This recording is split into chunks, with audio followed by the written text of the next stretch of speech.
Welcome one and all to Last Stop Penn Station podcast featuring Carrie Silken and Ian Riccaboni. They dive deep into Carrie's wealth of stories, and no subject is off limits. From the world of wrestling to his ticket agency, growing up in New Jersey, drug-fueled underground days, hustling in the French Quarter of New Orleans, and endless days and nights in New York City, every story is worth telling.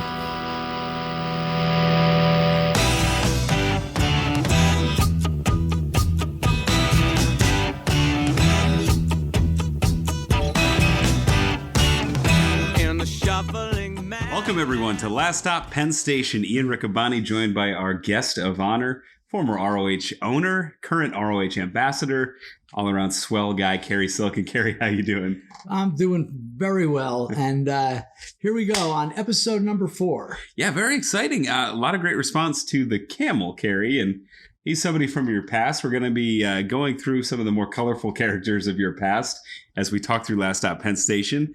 And I alluded to a story that I knew that you've told me about the return of the Camel. Well, those who have been listening faithfully, I'm sure it's been on a cliffhanger since last week. And if someone just happens to be tuning in for the first time, this is back in my ticket scalping days, and the Camel was this odd character who just hustled tickets at wrestling events. And as the story went, he had us, me and another hustler, Cody, help him with WrestleMania 2 tickets, but he had tickets in 3 different places, and he could only be in one place. And listen to episode 3, but you'll find out that the Camel, he wasn't a very good businessman, and we gave him back probably what the right amount of money for the street was. And then the Camel disappeared. And as I mentioned earlier, Ian, I would only see him at the wrestling events, which was very unusual. We mentioned last week, there were certain hustlers that would only go to certain places, some of them out of safety, some out of comfortability. I mentioned Ernie the Hat. And then there was the great Natasha, the pretzel woman, Mama. She's still around. She would specialize, they'd go to Carnegie Hall or they'd go to Lincoln Center because a lot of the other guys wouldn't go there. Mm-hmm. So if Ozzy was playing at the Garden and there was a big, we're talking the 80s here, there was a big Mets-Dodgers series with the Mets in contention. And maybe at the Meadowlands, Roger Waters was playing or something. Possibly at the Arts Center, there could be another show, maybe the Doobie Brothers or someone, and there could be all kinds of events. So someone like Natasha or Ernie the Hat or Ragamuffin, they used to like to go to Carnegie Hall because there was no other hustlers there. It could be any event, and or once again Lincoln Center. But the Camel specialized in these wrestling events. Well, after the beating he took at WrestleMania 2, bloodbath, and and don't forget the last words we heard as Cody and myself gave the Camel back the $15 a ticket for the 80 tickets that he blessed us with. And he went to Nassau Coliseum and took a beating. Was as we went to give him the money, and the Camel moaning through the now even larger handkerchief, which was covers it. Oh, the last verse was the wife thing. Take the money, you idiot. And he was gone. Yeah. Now, WrestleMania 2 was 86? WrestleMania 2 was 86, yeah. 3 locations, as we talked about last week. Chicago, Long Island, and Los Angeles. Right. And I did not see the Camel for quite some time. And I was working the city regularly. And in preparation of this episode, I don't know, my brain works in funny ways. I was trying to pinpoint, because I don't have any notes. I don't have any photographs. No journal. Next time I saw the Camel, and then I was like, holy shit, that's right. I was going to I'm going in I'm doing a double reverse here, like a wrestling move. I was going to say that, I saw the camel one day in the summer of '89, but that's not true. I remembered where I saw the camel. And how could I forget this? Maybe this was like so outrageous and so ridiculous that it was like shoved away from my brain. Back in the day, up and down 8th Avenue, on the side streets of Times Square, the adult bookstores were wide open. They're hopping, yeah. And I was living in Hoboken during most of those years. So I would either take the PATH train from 33rd Street, or I would take the bus from New York, from Port Authority. And I was taking the bus. So the bus ran every 30 minutes, and I knew what time it was. So if it was like 25 minutes to go, I could go get a beer, or I could go, across the street to the peep place, for kill a few minutes in the booth, right? Well, there was plenty of them at that time. Right. Yeah. And take your pick. Right. Take my pick. So right on the corner of 42nd, they just closed it almost 2 years ago, was the show, the world famous Show World Adult Center. It had three or four floors with booths with straight porn. They had a gay area downstairs, and then they had live shows. Really? This was legal. Totally legal. Wow. Okay. And for a mere, now we're talking 1987. This is 86 was the last time I saw the camel, but sometime it must have been in 87 or 88. I go in, and in the Show World for a quarter. That's right, for 25 cents. You could put a quarter in a booth and a wooden thing would go up, and there was a naked girl dancing. Huh. And they had taken away what's supposed to be the plastic barrier, so you could tip the girl. Interesting. Yeah, you could tip the girl. The thing was, you had to be really fast because the quarter only lasted like 45 seconds. So you had to have both hands in proper synchronization. Like a drummer, like John Bonham. That's right. Yeah. That's right. And because if you were maybe lucky enough to be able to hand the girl a tip and get a little closer with her, the wooden thing would come down. It didn't come down real fast, but there was a chance your hand could get stuck. And also, what was going on in there was the famous live. Besides the live girl, for $1, same kind of setup, there was live sex. Wow. What's that? I'm going to look up adjusted for inflation, what that is. I don't know. I'm going to look that up right now. But for $1, the partition would go up, and there was heterosexual sex live in front of you for approximately 45 seconds for every $1. Wow. And the booths were packed, and I went in there and did my thing. And as I was leaving, getting out of there, realizing, all right, the bus is like in 11 minutes. Yeah. I quickly look and I see this guy. There's all these guys, hanging out. Did you find the inflation rate? I did. It's $1. It's $2.23. A bargain. Yeah, a bargain. I mean, that sounds outrageous. So I'm getting out of there, and as I'm leaving, I hears this guy go, "Hey," and I turn around, and lo and behold, it's the camel. Really? Right, and. At the place? No. Okay. he not just at the place, he was working. What, like a day job? Like he hustled at night? He's working? Well, no. I need one of the least enviable jobs. Oh, bucket and mop. Yes, there you go. The boot cleaner. And I saw him. Now, he did not have his customary handkerchief. Right. But he had like the surgical thing. Well, I mean, if you're in that environment, I would have.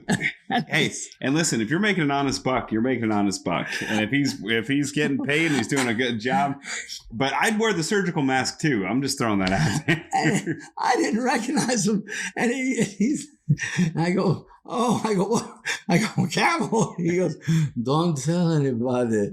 I'm humiliated. Oh, but that's a real job. We shouldn't shame anybody for making an honest buck. I said, well, what are you gonna do? He goes, I fucked up. Don't tell anybody you saw me. Oh, here. No. So I said, don't worry, Camel. I go, bye. Yeah. So off I went. Were you concerned that he would tell everybody else about you? Or was this kind of a No, because he wasn't around. Okay. All right. He wasn't around. I didn't even see Boof. Yeah, Boop. Boop. So it's hard to keep an entourage when you take a bath on WrestleMania. You know, and the place, you know, I would frequent this particular show world now and then. I never saw him again. I was like, oh, well, the Camel, you know. Yeah. But lo and behold, in the summer of '89, there was the OTB, off-track betting, at the bottom in Penn Station, right at the bottom of the big escalators on 32nd Street, which was the Mecca, the ultimate gathering place of all the ticket guys, the scalpers. And then there was a couple of OTVs sort of close there. There was one on 7th Avenue and like between 37th and 38th. So if you wanted to bet horses and you didn't want to be bothered by all the ticket guys, because there'd always be, can I get a deuce? I'm broke. Oh, the famous thing for being broke was, hey, I'm dead. Can you help me? I'm dead. So it was a hot summer day in the summer of '89, and I'm walking down 7th Avenue, and I hear someone say, hey, Callie, come here. And I turn around, and boom, there he is. It's the Camel, where he belonged. He apparently, his career at the peep show place had expired. And he was back to gambling on the horses. Oh, no. And his wife had to have known. Well, she did know, and I'll tell you why. So I just wanted to get away. He seemed to have an even larger. This feels like a Benny Hill or like a Monty Python gag, or like every time you see him. A small towel like you would use, for a washcloth, in a hotel. And so now when I would see him, this was part of his mannerisms when I first met him. But now when I see him, I'm like, yeah, hi, Cal. He's like, oh, somebody come here. So he's telling you to come here, but yet at the same time, he's walking backwards. Wow. And you made the Bela Lugosi face while you're doing it. So I'm like, all right. I go, yeah, what's up, man? He goes, oh, can you help me? I will make a lot of money. And I'm thinking back to the wrestling and, but I'm still, But, you did okay on the wrestling. Right. And I'm still, not in the best of mental and physical health and drug substance health. So there's an opportunity to make money. And so I said, well, what's up, Camel? He goes, I've got the biggest ticket of the summer. So right away, my head went to the 4 shows that were coming up in only like a week's time at Shea Stadium, now Citi Field, where the Mets play, of the Rolling Stones, doing the Steel Wheels tour of 1989. And I'm like, ooh. And the garden's closed for renovations during the summer. Yes. Because they had SummerSlam and the Meadowlands that year. That is correct. So it could there's only a couple of things this could be.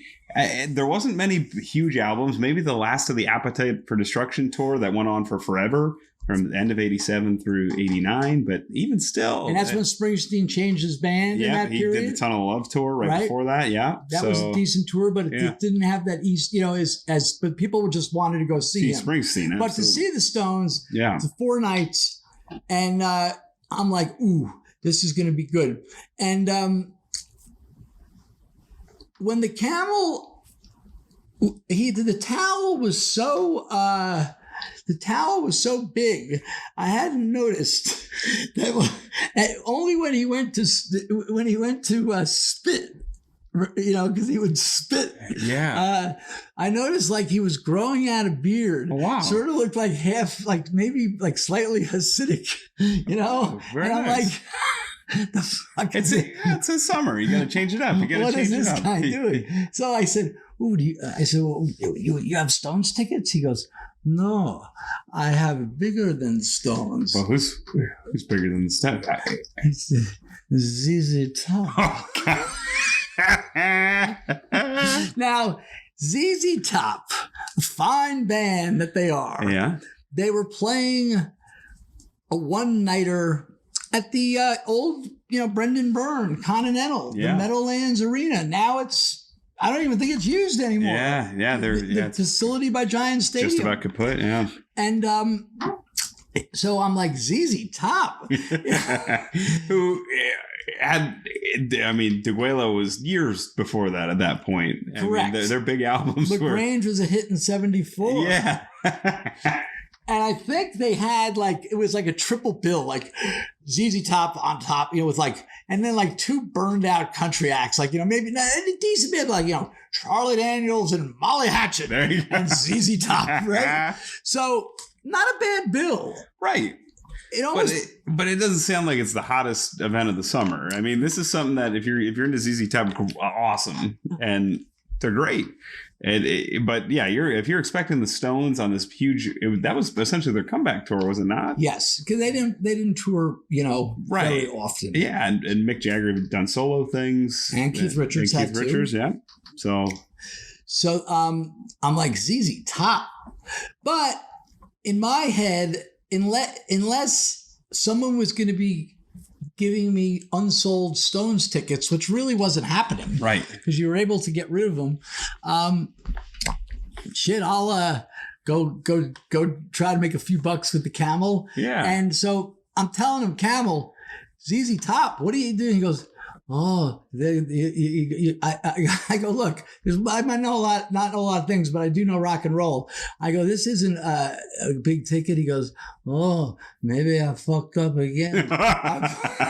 I borrowed the money from my wife. No. She's going to kill me." No. I go, what are you doing?" Wow. He goes, "Please, I need your help." I'm like, okay. So the date of the concert conflicted with the Stones date. It was like a Thursday night in August. And it's going to lower the demand even further. Right. And it wasn't a sold out show. Oh. And he didn't have good tickets. In other words, he just bought upper level seats.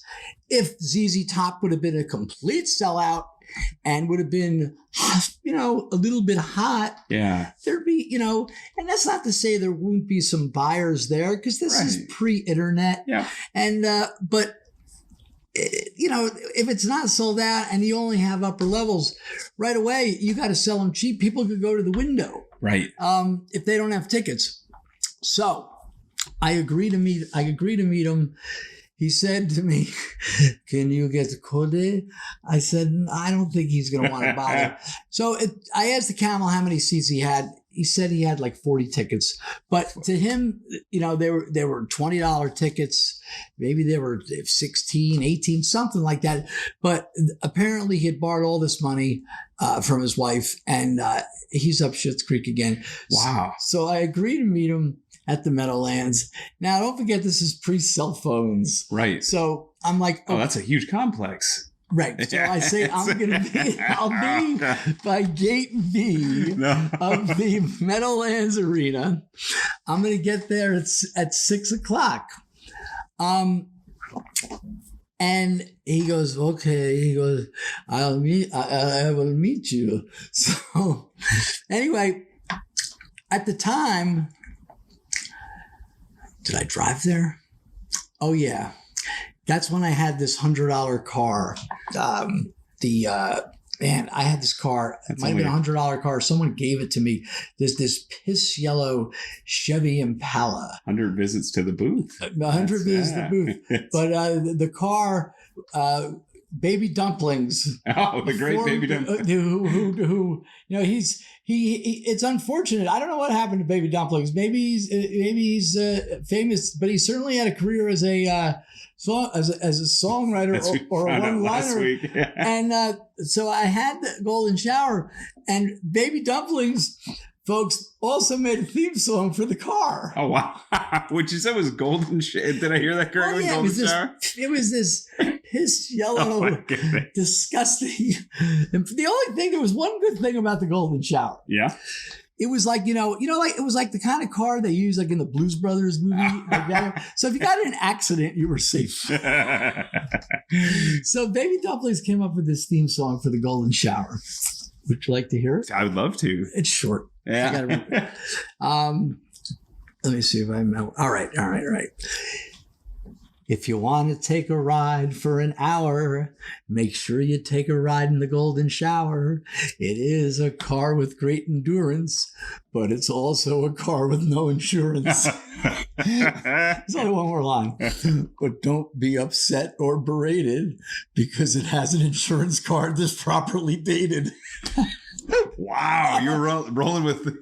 Hey, you had to do what you had to do. So I drove the Golden Shower. I'm by myself. Yeah. It's 6:00. I'm there. I got there at 5:30, and there's like no one there. There's a few people tailgating, and they were luckily, due to the Stones playing, and I think the Yankees had a series, and there wasn't a lot of ticket guys there. Mm-hmm. So I didn't have to worry about being bothered. Plus, most guys, with the opportunity to go to the Stones, you maybe could find a couple extra tickets and make a day's pay. It's ZZ Top. You're going to be in trouble. So it's 5:30, 6:00, no sign of the Camel, 6:15, and I did ask the Camel, how are you going to get, I go, I'm going to meet you. He goes, I'll be driving. You won't miss me. I'm like, okay. I'll see you then. So anyway, I'm by the assigned gate, right? And I'm looking, it's like getting to 6:20, 6:30. I'm like, this guy's going to blow this whole thing. And those, motorcycles that have the sidecar. Yes. I see this vehicle, and all I notice, besides the oddity of seeing that, is I'm seeing a lot of hair. And there's a woman driving this with almost like a World War II German style helmet. A short green helmet? Yes. Wow. And there, inside. He was in this. Wait. There's inside car. That was not the twist I expected. And as they're getting close, all I can see is hair. Yeah. I'm like, so it wasn't, it wasn't them. So as they get closer, and they saw me. Mm-hmm. So they pull up, right? And I noticed the wife, what is this hair, right? She's got this beard on. Interesting. And so does the Camel. Huh. And she says, she goes, get out, you idiot, I'm going to park. And I'm looking at him, and he's got this beard. I go, what are you doing? And don't forget, he was in ZZ Top. I wanted to fit in.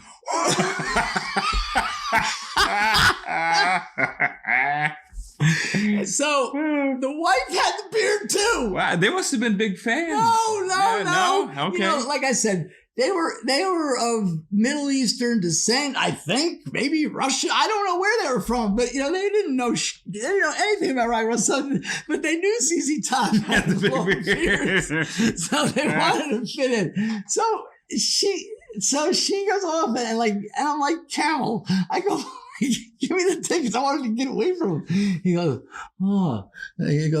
this way nobody would recognize me. I'm like, Who's nobody. going to recognize it? So I said, well, look, give me, I go, how many seats you have? He goes, I got 40.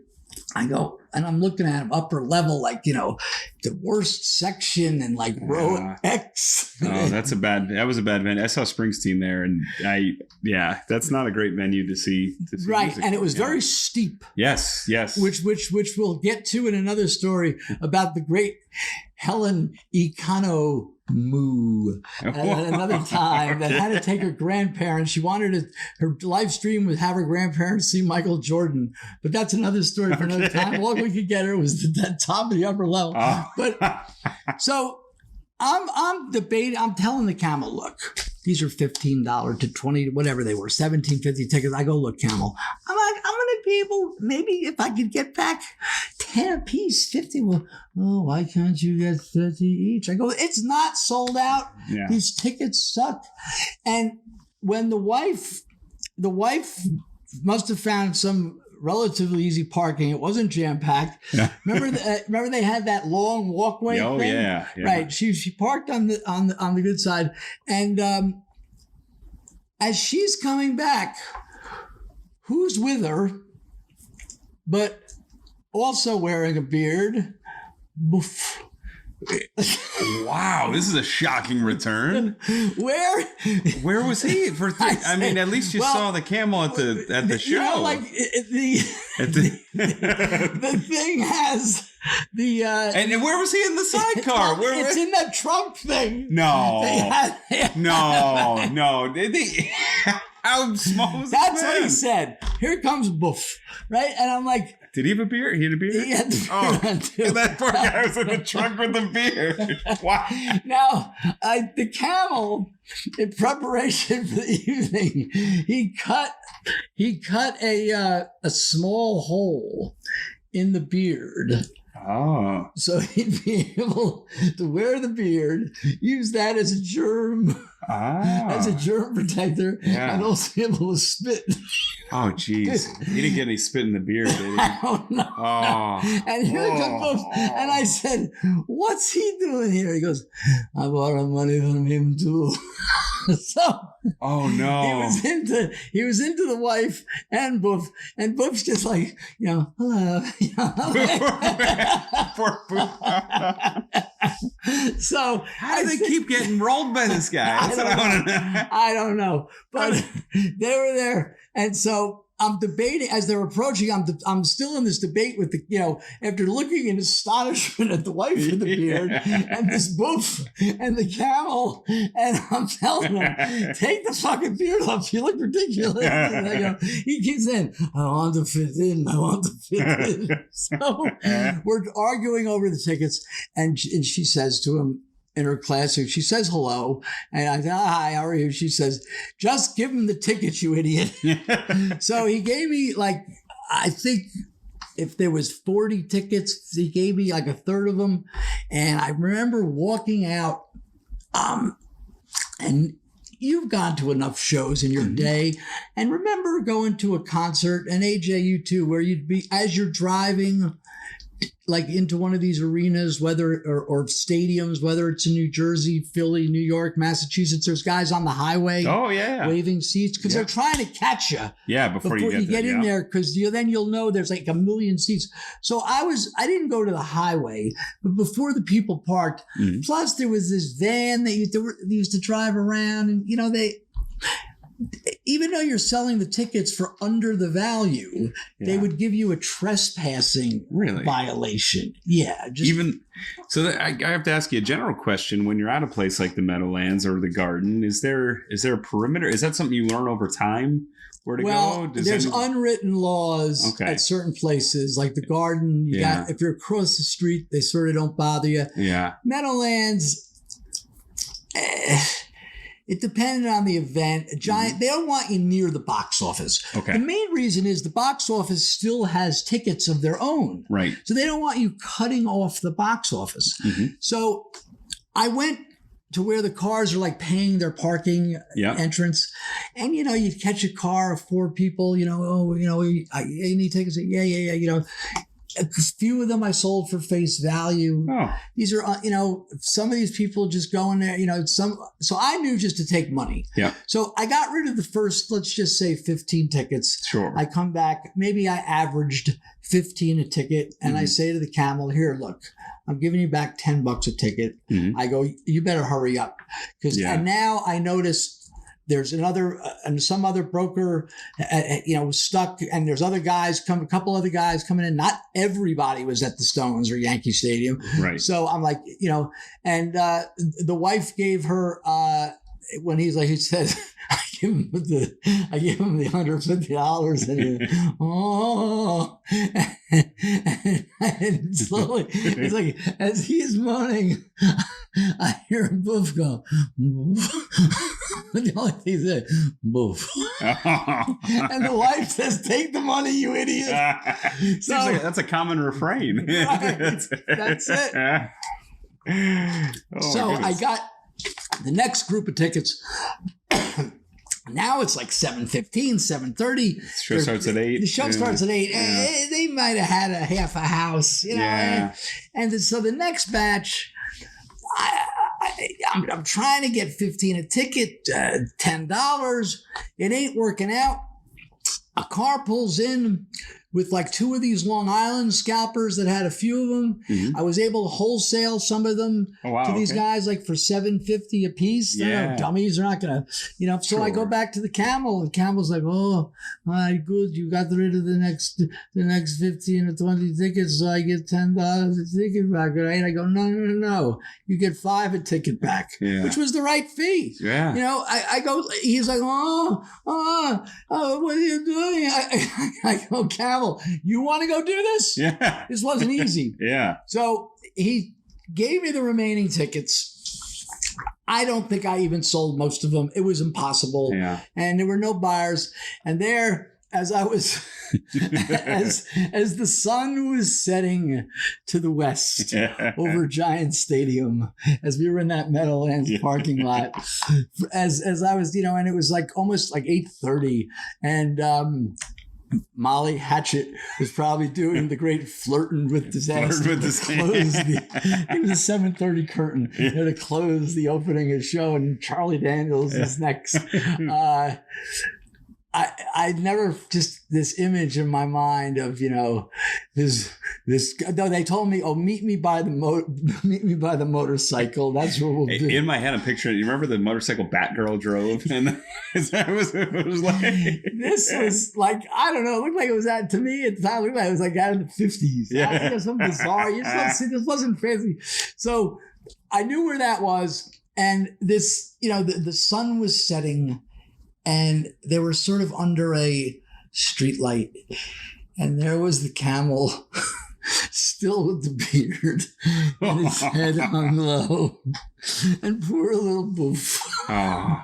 They should have just kept 3 of the tickets and just went in at that point. They would have fit in there. It was the wife. The wife took the beard off. She said, fuck this. And I came back. I said, here, Camel, look, here's 5 apiece for 15 of them. And here's the other 12 back. I'm out of here, buddy. Yeah. And he's like, oh. And the wife's final words was, thank you. And thank the man for helping you, you idiot. So that was it for the Camel. Yeah. That was it. No, I had. Well, there was one last spotting of him.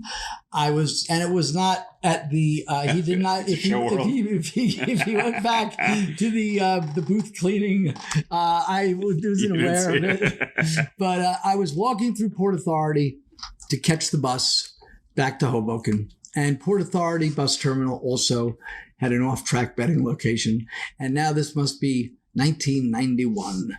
2 years had passed. Yeah. And, it must have been like in the fall. It's getting a little chilly out. Mm-hmm. And I hear someone go, "Caddy, come here." And I turn around, and here's this man with basically a small bath towel. Wow. Cover. Poor man. He must have. That must have been upsetting. I go, Jesus. I go, hey, he goes, oh, come here. And he's walking backwards. And I go, Camel, what are you doing with these things? He goes, oh, I told you there's a lot of germs going around. So I'm like, yeah, all right, goodbye, Camel, goodbye. He had no more deals to offer. Yeah. So off I go to catch my bus. Yeah. And he says, hey, come back. And as he's saying this to you, he's walking backward. So I'm like, I turn around, I take like 2 steps. But he's gone further than the other guy. I go, what? He goes, be very careful. I go, yeah, I know. You told me there's a lot of germs going around. He goes, no, be very careful of all those other assholes that work the street. They're going to rob you. I go, Camel, I know. Bye, Camel, bye. So off. Oh, no. Someone must have taught him a lesson or something. Well, he had it emblazoned in his brain. Yeah. And here we are almost 30 years later. Yeah. And we will hail the Camel. Hail the Camel. He and eats hope breakfast. that he's well. Yeah. Well, we hail you, Camel. Yeah. That's the story of the Camel. As I was telling it and just thinking about all these other characters, I'm going to maybe next time we dive into this, I've got a story about it's a riddle. Okay. It's really it comes in the story of a riddle, but it's the riddle of Schoolboy. And I'm going to leave a cliffhanger here. Okay. He was the only man who had to walk backwards to go forward. Interesting. And we'll talk about that next time. Well, if you like the Camel, if you like Schoolboy, one of the big reasons Carrie and I are doing this is to get these stories out there. And Carrie, you're working on your memoir, Last Stop Penn Station. Yes. It's going to be great. There's going to be all kinds of stories about your dealings with the Camel, with Ragamuffin, with Silent Sydney, and so many more. And your stories of wrestling. And that's what I think a lot of people, they're hearing this other side of Carrie and your adventures. And there's so much more. We've only scratched the surface. But on our last episode, we started talking about Ring of Honor's relationship 2005, 6, and then into 2007 with Pro Wrestling Noah. And all this was leading up to Ring of Honor going to Japan for the first time. And that was the cliffhanger from last time. And what was our first date of going there? Yeah, the first date, and we had a lot of people, summertime, I believe. A lot of people check in and talk about some of the great events leading up to it. One that we didn't mention last time, I just want to touch on real quick, is, of course, Glory by Honor 5. That was September 16th, 2006. And that was with Bruno Sammartino. Wow. And that night, Marufuji defeated Nigel McGuinness for the Noah Championship, the GHC title. He defended it successfully. And then there was a great match with Bryan Danielson versus Kenta that night as well. So even as we're hurtling along on this runaway train, where you have all of these great stars, capped off with Morishima winning the ROH title, there's events like this that... Well, the Bruno being... Maybe it was a personal thing for me, personal highlight. Yeah.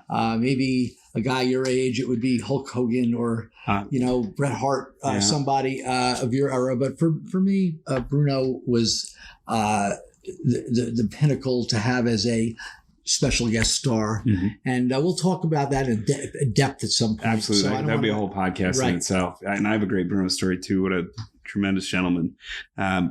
It was July 16th, 2007. It was ROH live in Tokyo at Differ Ariake. And it ended up airing later on Samurai TV about 6 days later. And I look at the names. I mean, Davey Richards, Rocky Romero now, who's still, I believe, 30, only 36. This man must have been a baby. Yes. He was already traveling the world. He'd been in Mexico. They teamed up against Jack Evans and Kotaro Suzuki.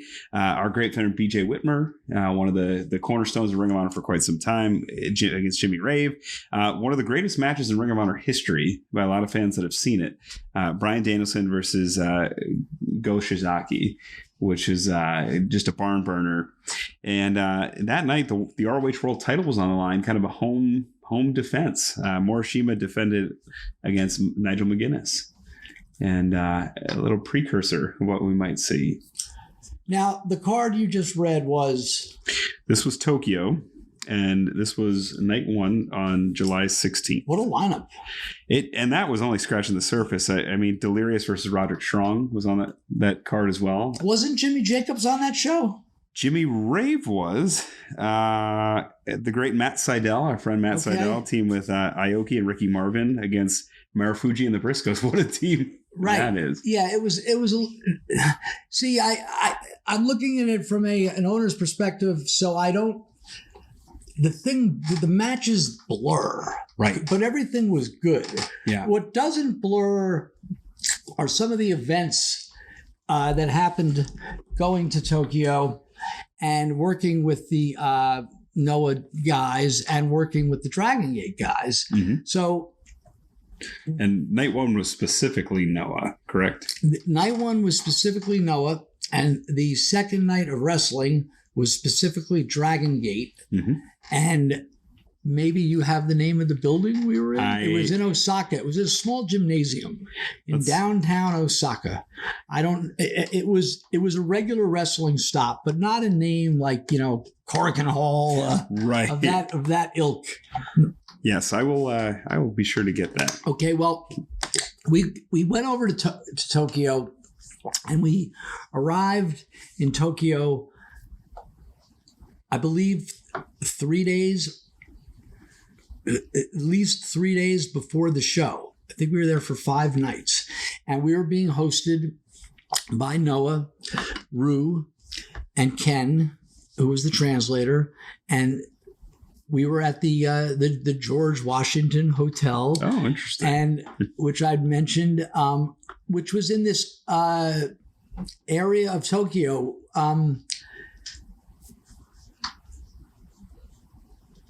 Ariake is it? I'm going to get heat for this one. No. I guess it was the Ariake. Is it the Ariake area of Tokyo or the differ? I'm not sure. I think it was Ariake was a sort of like Park Slope, Brooklyn. Okay. And it was on the outskirts of Tokyo, although Tokyo was huge. I had no idea how big Tokyo was. We landed, when you land, you've been to Tokyo. I haven't. Well, not yet. When you land at Narita, that's the name. Yeah. When you land there, it would sort of be like landing in Philadelphia to go to New York City. It's that far. Really? Yes. Yeah. It's like 80 miles, 90 miles, something like that. So coming in, so we get picked up and the guys from Noah meet us. I was accompanied by my friend Palermo, went with me on the trip, and Sid was there and Gabe was there. We were there early. And the guys from Noah were so cool, and they met us with a nice van. And after that long flight, they drove us in. And I remember driving into Tokyo for the first time. After 20 minutes, 30 minutes, 40 minutes, I'm like, where the hell is it? But it's so big and it's so spread out. And they weren't where this hotel and their training facility and arena, which was the arena and training facility was one and the same. It was sort of like an industrial kind of area, but it wasn't that far from downtown Tokyo, where like the whole business district and sort of like I don't really even know how to compare it, but like sort of the Midtown. Yeah, I was going to say Midtown or maybe a Times Square like area. Yeah. And it was close enough that, when I was in shape to jog back then, and I still jog a little, but I was able to jog from the hotel over this bridge into this downtown Tokyo. Oh, and wow. it was so cool. So they meet us, they bring us to the hotel, and we're exhausted. And I remember the time that by the time we got to the hotel, it was like 4 in the afternoon or 5 in the afternoon, regardless of the time change, regardless of what day it was. That's what time it was. And these men were great hosts, and they wanted us to get a little rest. And the first night, they wanted to take us out to, I believe there was a a Hilton hotel, relatively close, and it had a steakhouse and a really nice restaurant on the top floor of this place. And it wasn't that far from where it was in their, sort of in their general area, but it was the fancy hotel. Mm-hmm. And we went out for this nice dinner, and I was tired. Yeah. And the schlep. Sid's telling me, listen, you should put on a sport coat and wear, and I'm like, oh, come on. But we did, and it was fine. And we went out. So we had, I believe we had 2 days.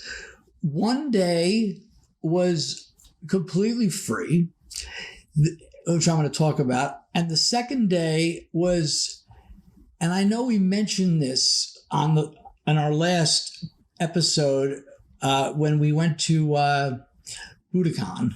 Mm-hmm.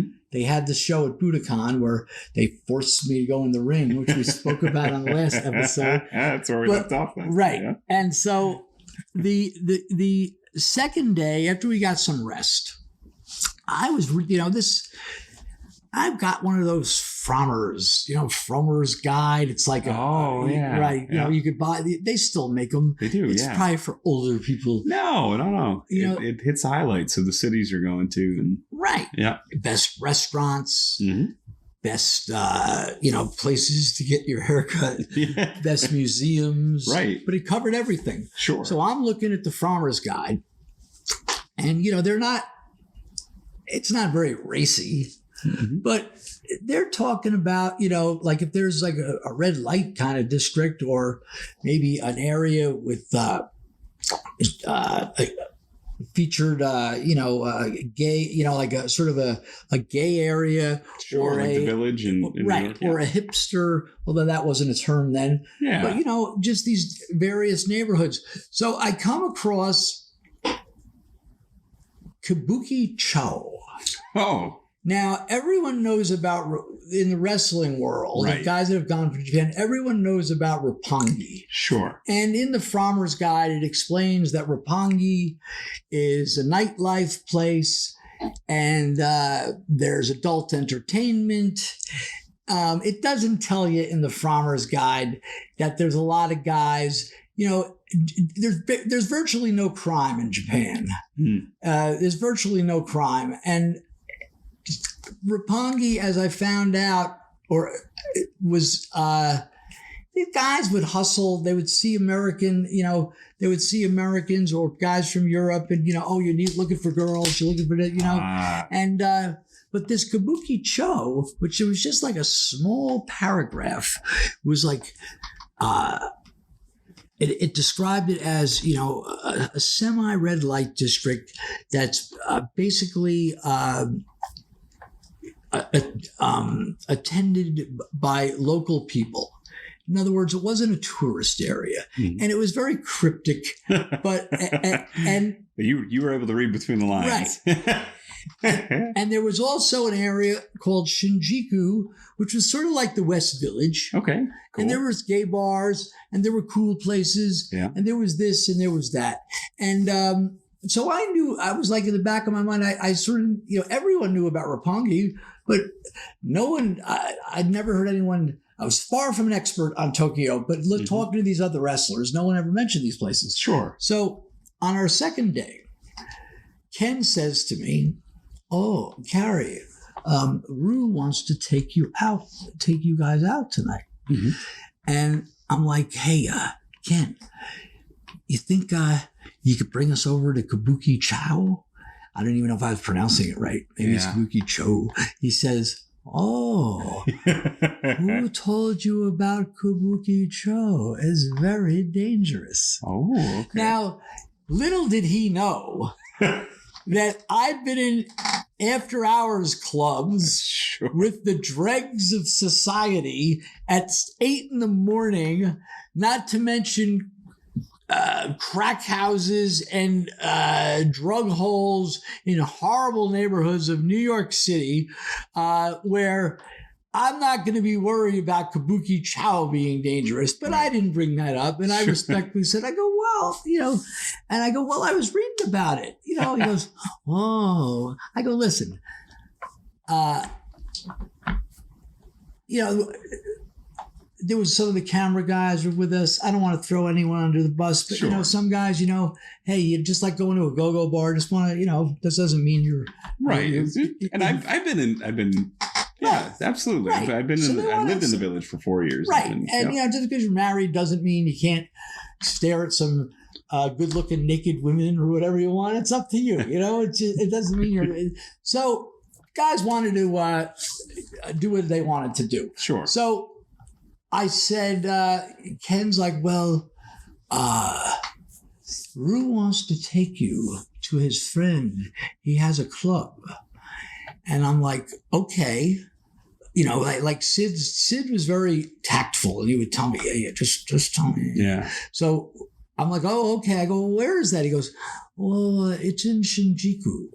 So since I'd read about Shinjuku, this is this hipster, quasi-gay area, and that was right near Kabuki Chow. I'm like, all right, cool. Yeah. So off we drive to, and it was hot, man. It was good for me because when I would run, I like running in hot weather. It was hot. It was at night, and it was like 80 some degrees, and it was raining, and it still didn't cool down. And we parked this van somewhere in Shinjuku, and as we're walking down this little cobblestone street, very reminiscent of walking in the West Village, like those little streets like Bank Street, like they're sort of really quiet. Howard Street was the one, right? And there might be a little bar and a little coffee shop and just some little stores and just really chill. That's what it's like. So as we're walking down this, and yet at the end of this block we parked was this huge, for lack of a better way to explain it, 6th Avenue kind of. Oh, wow. Okay. Just busts into this. Yeah. But these little streets. So as we're walking down this in Shinjuku, I see there's some adult bookstore places. And from the outside, I'm seeing a few of them that are just featuring, all male. Right. And, obviously just, gay adult bookstore, whatever. So we're going down and, so I'm like, where is he taking us? So this is like a quiet little street of just, why these, there's not a lot of foot traffic. So anyway, after about 50 yards, we get to this staircase on the street. It's like you were going up to your grandmother's apartment. Oh, right? Yeah. A nice walk up. Right. There's a staircase. And Rue rings the bell. It wasn't open. There's a buzzer. And this very good-looking young Asian man opens the door, and Rue's speaking in Japanese to him. And they bring us in. Well, this bar turned out it was a small bar and a small club. And I don't know his name. And I'm not saying that to protect him, but it was a former wrestler. Okay. And we go in the place. And where we're recording this in my living room, it was maybe half. Well, you have a massive living room. It was not massive. It was maybe two-thirds the size of this. So there was a bar with about 7 or 8 stools and just a little room in the back. And there's 4 Japanese guys in the back, and they're doing karaoke. Cool. And they're drinking. And Rue and the guy who owns the place is like, is greeting Rue, and he's like, he doesn't speak English, and he's like basically like Ken saying, sit at the bar, and he's just pulling out. I wasn't drinking. He was pulling out beer, bottles of Bud, and then they pull out, and he's just like, here, drink, and I said, I can't, I'm not drinking. He goes, well, I asked for a soda. So then they pulled out shrimp with the head on it. Right. And right. Yeah. And I'm looking, and I'm like, geez, look at this. I'm like, yeah. Oh God, so he says, like, try to eat it. Oh man. So I don't know if I'd be able to do that. It turns out that the kid who opened the door, mm-hmm. I'm at the very end of the bar, and I've been around the block, and I was pretty astute, and I'm looking at the guys in the back, and they're having a good time, and I just and the kid, he spoke perfect English, and he says, oh, how you doing? I'm like, oh, I'm fine. How are you? Good looking young man. So it turned out that this was a gay bar, as little as it was, mm-hmm. but no one declared that. Okay. Why they brought us there, I don't. There was no motive. There's no indication that would be a good place to go. Or but it was just Rue's friend. Okay. It was such a little place. Sure. So the young kid says to me, "Oh, he was being very nice to me." I was like, "Oh, this kid's being real nice." So I said to him, "Hey, let me ask you a question. Where's my friends want to go? Some of them want to go look around Kabuki Chow," and the kid says to me, "Oh, they like girls?" I go, "Well, yeah." It was with great disappointment. Aww. I said, he goes, "Oh, all right. Well," he goes, I can show you where it is." Well, it turned out that we were only, I don't know, a half a mile from there. Yeah. So we're in the bar.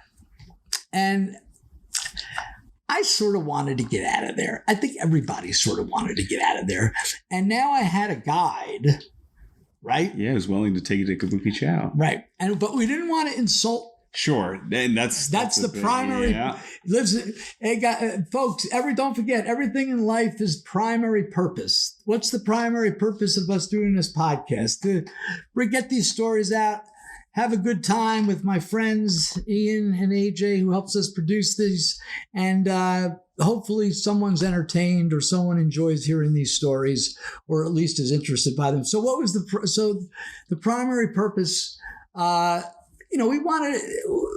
don't want to insult them. Right. That's the last thing we want to do. So they've taken great care of you. They've been so gracious. And so we stayed as long as was comfortable. And finally, the time had come, and we told them, and the kid was going to show us down that way. And we go to leave, and we tell Rue, Ken says to Rue, a lot of times they understand English, but they act like they don't understand English. Some of these guys that are the bosses, where they can speak more English than they lead on to. I got to admit, when the CMLL guys come in, I know a little bit of Spanish, but for me, I don't feel comfortable with being able to speak it back. So I can understand it, but I'm not quick enough. My wires aren't quick enough in my head. So I'm wondering if it's the same thing, where it's just I can't get it out quick enough to respond back. The other reason would be that as nice as the one guy, he doesn't really speak English, but he understands what you're saying. So you don't say the wrong thing. He hears the wrong thing. Anyway, we make our exit and we go down this flight of stairs, and Rue is staying up there hanging out with his friend. Mm-hmm. And we go out, and it's pouring rain. Pouring. I mean, like in the summertime, when it bursts, like there's a sun shower. Well, it's an evening shower, and it's pouring. So we go down to that main drag, but we don't want to be walking down the street. Sure. And there's this open air bar that says, I see the sign Dragon. I'm like, okay, and there's like open air like you would see in New York City or Philly in the summertime. Yep. There's tables, and we just go in there just to duck in from out of the, to get out of the rain and get a drink or a soda. And this was a gay bar. It was Dragon. I couldn't really see the sign below. And it's like, why was it was called Dragon Men. Okay. And why does it? But there wasn't Japanese caricatures. Oh, okay. It's just like Noah or. Sure. So it was New Japan Pro Wrestling. English script. Right. Okay. Yeah, that's interesting. So they were welcoming. And as I found out, a lot of these bars in these areas, when you're going into these areas that don't have a lot of there's not a lot of tourists, they're not interested in Americans or foreigners. And we learned that this place was friendly though. And we got a drink, and it was a good place to use as a meeting place because people wanted to sort of go their own way. Sure. To check out different things from the area. And we walked over when the rain stopped. So we designated, look, we'll meet back at the Dragon Men place like in a couple hours, because if someone goes to do this or that, or someone goes to this kind of place, whatever, do what you want. We'll see you in a couple. Someone just wants to walk around. We'll see you back so we could drive out of here. Yep. And the kid walks us over to this kabuki chow, and from that busy street, that 6th Avenue kind of block, we walk a few blocks and a couple of turns, and now you're in this little area that is like, once again, I'm using the West Village reference, or like Amsterdam, not just the way this little streets and little turns, and there's a lot of neon, and there's, I see a conglomerate of bars, pachinko halls. You know what those are? Like the small time gambling, the pachinko machines. Yeah. Karaoke places. And then there were these hostess bars with the girls. And there were ladies that would stand out front. And it was like 2 or 3 floors. And then there were these young men that I don't know if they were sort of like gangster types or what they were, but they were all the same kind of black jacket. It looked like Michael Jackson from the, you know what I'm saying? Like Smooth Criminal when he's dancing with all the guys in the same outfits. Yeah. Right. Okay. And but what I did also notice was we're like the only white people. Oh, okay. There's not a lot of foreigners. Thank you. And it turned out, because it started raining again, we were trying to slip into just a bar just to get out of the rain. Right. And they gave us the X signal. Oh. They crossed their arms with the X. It said no thanks. Right. Wow. And, go down the next street, Charlie. Yeah. And so we learned about, and it was just such a cool area. And we learned about that. We met later back at the Dragon Men. Everybody was safe and sound. And I remember when we left, I was talking to the bartender there. And I remember when we left, by the time of this whole adventure, and from going to the little bar that Rue's friend had, and then the kid taking us and having to stop at the Dragon Men, and then everybody walking around this area looking at this and that. By the time we got back to the aforementioned Dragon Men bar, which, by the way, the next year when we went there, I had Todd Sinclair with me, and he was terrified. Like, relax, nothing. Todd likes to do his own thing, though. Right. I said, nothing about it. Anyway, Todd's a nice quick dinner, back to the room, go to bed kind of guy. Yeah. So I'm at the Dragon Men bar, and I'm by myself, and Palermo's out, and these guys are out walking around, and I went back, and I'm just hanging out, and I said to the bar, and it was now like 12:30, 1 in the morning. I said to the bartender, I said, hey, boy, did I say the wrong thing? I said, hey, when we leave here, like, because I'm thinking New York City terms. And he said, when you leave here, is it safe, like, to walk? You know, he goes, what do you mean? You know, I don't think he maybe said it in a more snide, like, you know, how dare you say that? Because there's just, I said, well, I just want to know if it's safe. I said, I'm from New York. He goes, yes, it's safe. And I after further speaking with Ken and other people, if you do something in Japan, like let's say a guy was drunk and you picked his pocket, you go to jail for like a long time. They don't mess around there. So I just wanted to know that things, you know, I don't know. Yeah. I'm a super gaijin, right? Gaijin, yeah. So that was day number 2 there. All right. And day 3 was the when they brought us to Budokan. And I mentioned they had me go in the ring. And I believe I mentioned that they had they were trying to put out these DVDs in English. Too bad you weren't around. Right? You'd have been perfect. Perfect. Yeah. And Ken was the announcer, and he really he didn't.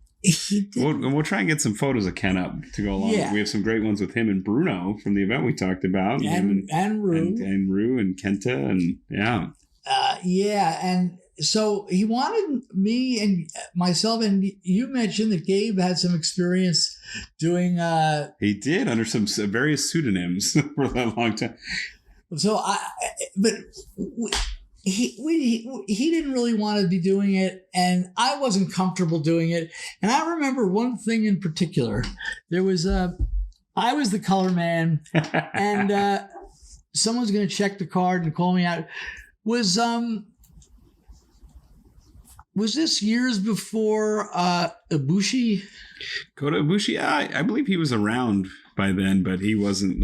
I'll double check right now, but I believe he had debuted by this point and had been competing regularly.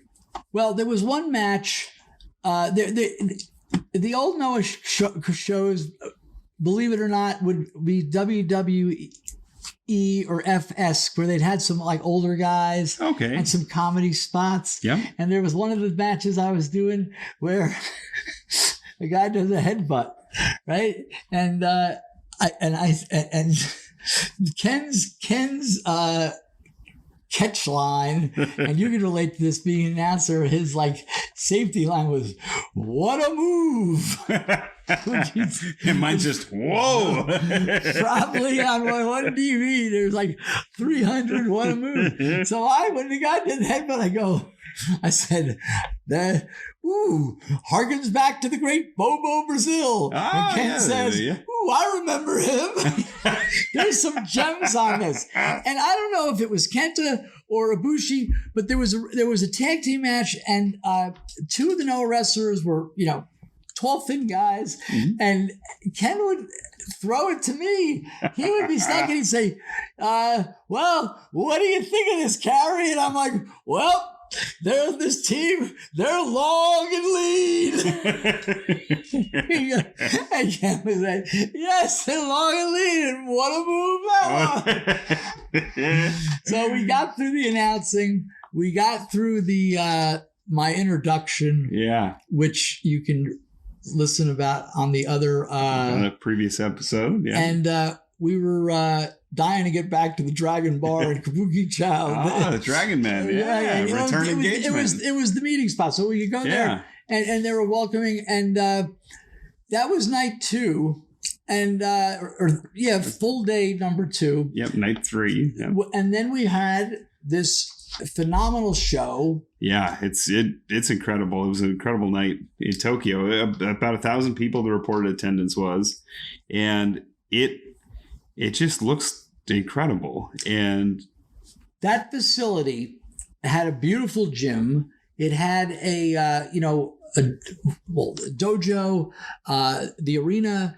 It had a living area. You hear these guys talking about living in these very closed quarters. And Masawa was Misawa was working back then. Am I correct? And we walked in with him working out one day, and Mike was like, wow, and it was just really cool. The show was great. The attendance was good. Yeah. And it was a success. And the next day, we were boarding the bullet train off to Osaka to work with Dragon Gate. And we had mentioned in the last episode that there didn't seem to be hard feelings. If there was any hard feelings, that, Noah and Dragon Gate at the time were probably, Noah was probably 1B to New Japan's 1A. This was sort of on a not great period for New Japan. So Noah was definitely one of the hotter acts in the country.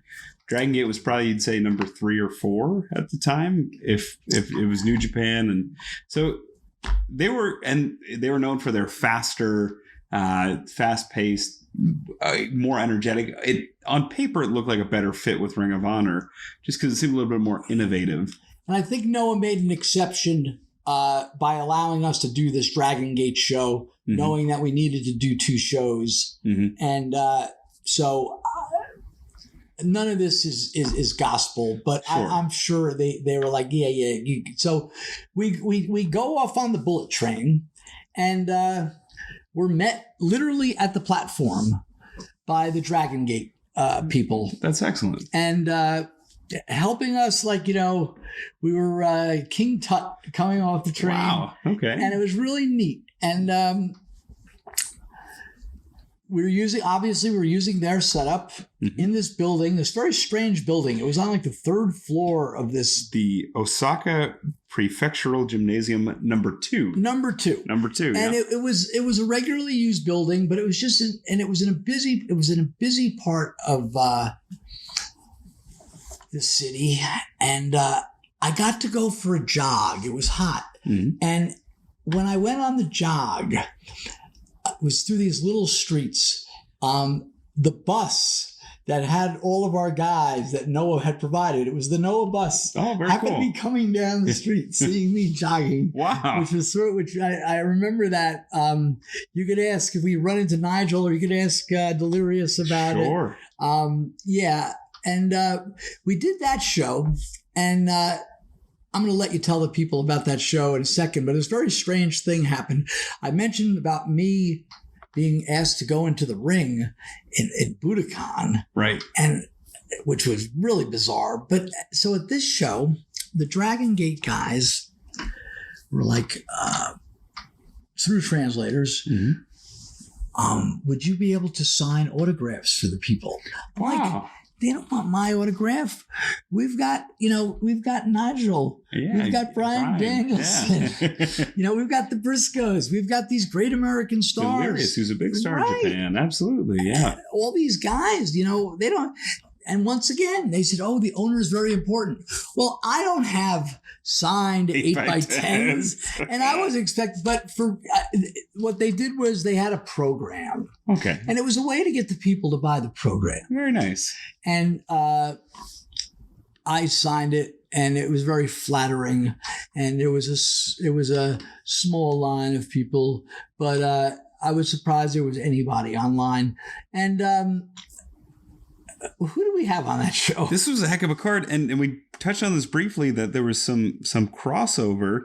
I mean, Shingo and Shima were from Noah and Dragon Gate, respectively, and we saw it in 2006. There's events where they came over, they even teamed together, but you had that mix of a little bit of Dragon Gate, a little bit of Noah.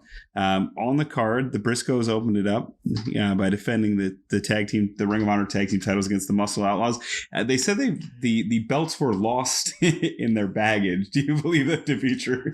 I told you when we started this, I had no memory of that happening. I think maybe the Briscoes didn't want to schlep them. That's a schlep. I don't remember them being lost, but they were lost. Well, they defended them twice, because later they'd face Shingo and Yokosuka. That was those are 2 long matches too, as well. And I actually have never seen the Osaka show. I don't know. That was in one night? This is in one night. They wrestled twice. Nigel took on our friend BJ Whitmer. Jack Evans, Roderick Strong. Those were always great matches. There was a 6-man match, which is kind of what Dragon Gate became known for. And in the next year, 2008, there was, of course, those huge 6-man tag team matches that happened at the WrestleMania weekends. Or might have even been the previous March. You're right. It was the previous March. It talked about those in the Detroit area and Chicago area. Yeah. And then the main event, I mean, look at this one on paper. I'm sure it was great. Bryan Danielson, Shima Marufuji versus Davey Richards, Rocky Romero, and Mochizuki. It's crazy. I mean, just some of the names. It's crazy. Yeah. And look at that talent. And we drew, I don't know, maybe the listed announced talent draw was 800. Might have been maybe a little less, but it was good. Yeah, it was good enough. How would you compare? Well, first I have some general questions. You know, we talk about this from the lens of an owner. How do you decide who gets to go on something like that?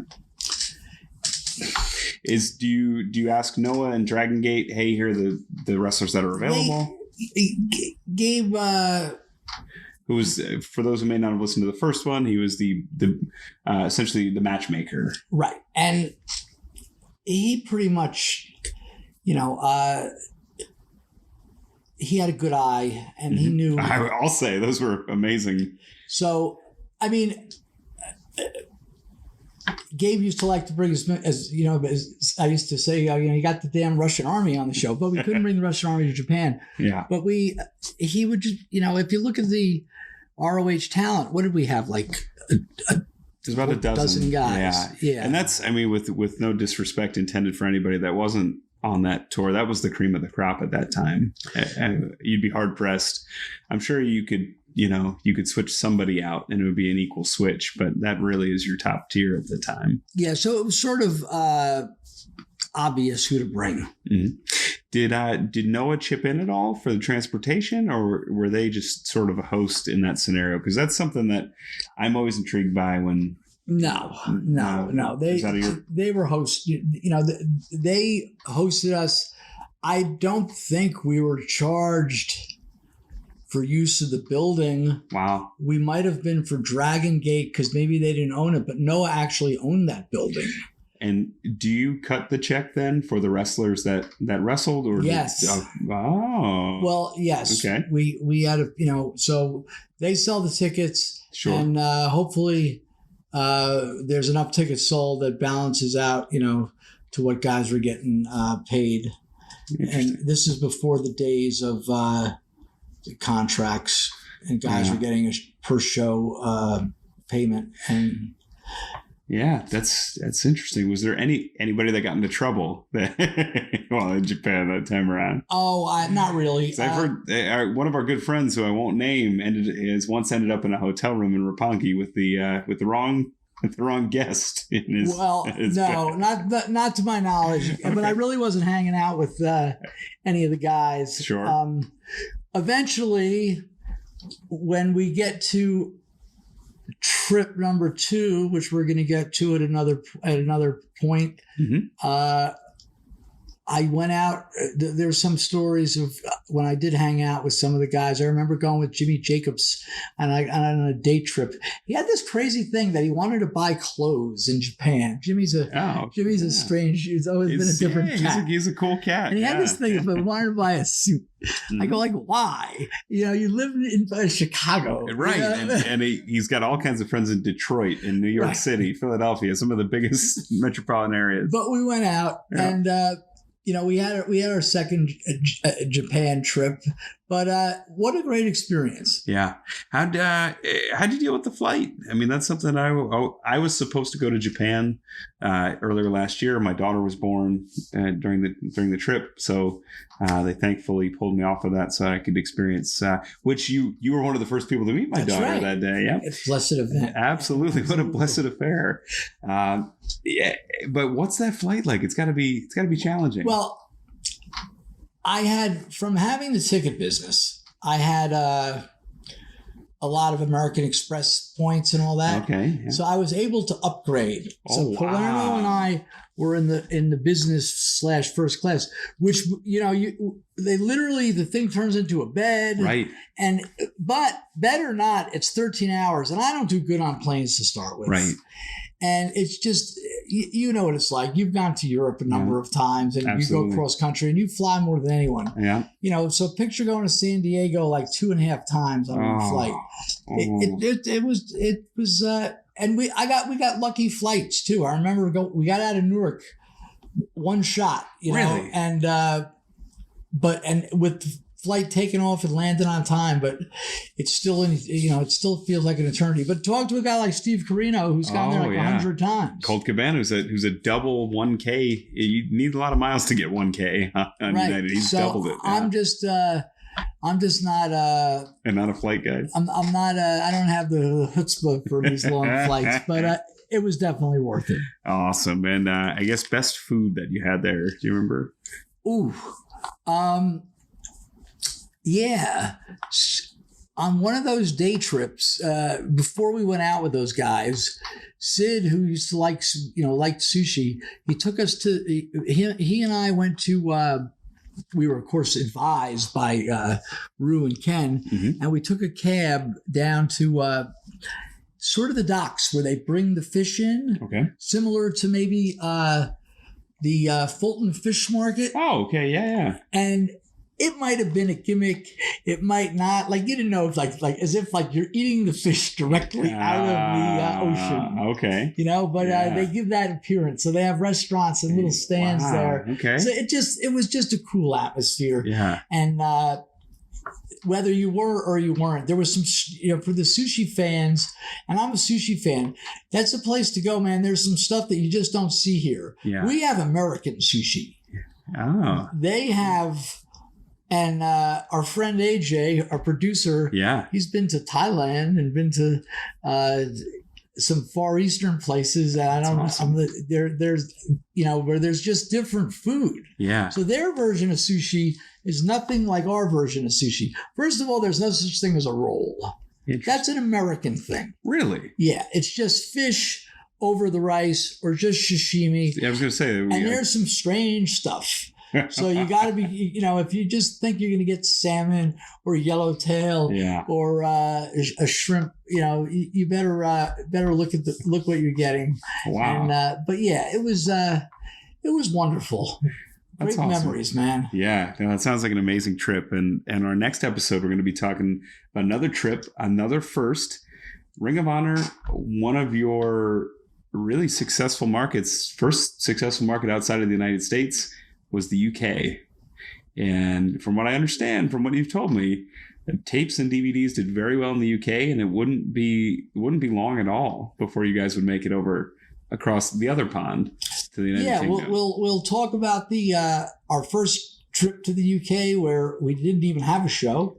Wow. We were just there to sell DVDs. Oh. And we're gonna have the information on that card. It was an Alex Shane production. The infamous Alex Shane. He's and then the next year we went back for Liverpool and Broxbourne. Okay. I remember that. Was that 2007, the 5th year festival? No, it was the first one. I think it was 2005. Okay, this would be off of memory for me because there's I believe an FWA card, maybe 2004. That was the one we did the DVDs at. And then 2005 would have been the first. Yes. And then the 5th year festival was 2007 in Liverpool. Yes, two nights in Liverpool. Yeah. And there's some really awesome stories, which we're going to get into. Yeah, well, so we'll take you back to 2004, and then we'll go in the time machine to 2005 to the official Ring of Honor debut. If you're enjoying these, drop us a line. Yeah, hit us up. You're at ROH Carey on Twitter, right. And I'm at Ian Riccaboni. We'd love the feedback on iTunes. You can rate, review, subscribe, do all that fun stuff. If you're on Stitcher, Spotify, I'm sure you can find us there as well. I think Google Play now is also streaming us as well these days, but we're having a lot of fun doing this. And, this is not only intended to bring back some of the great memories of Ring of Honor, but just to share a lot of Carey stories as well. And this is as fun as it is for me. I know it's deeply personal to Carey. He's got some amazing stories, and it's all in preparation, Carey, the memoir, Last Stop Penn Station. Oh, hope we're not shocking anyone here with these stories. Well, you're talking to a man that used to walk up and down the West Village with a briefcase full of adult toys as a sex educator. I'm going to interview you on the next episode about that. So there's very little that can surprise me, but I'm enjoying it. I know the folks we've heard from too are as well. So I want to thank you for joining us for episode 4, Last Stop Penn Station. Carrie Silken, I'm Ian Riccaboni. Happy wrestling. We'll see you next time when we talk about ROH in the UK.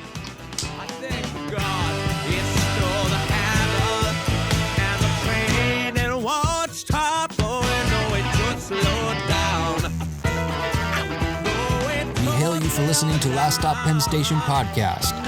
Rate, review, like, subscribe, and share on your favorite platform. Connect with us on Facebook, Instagram, and Twitter, or at laststoppennstation.com.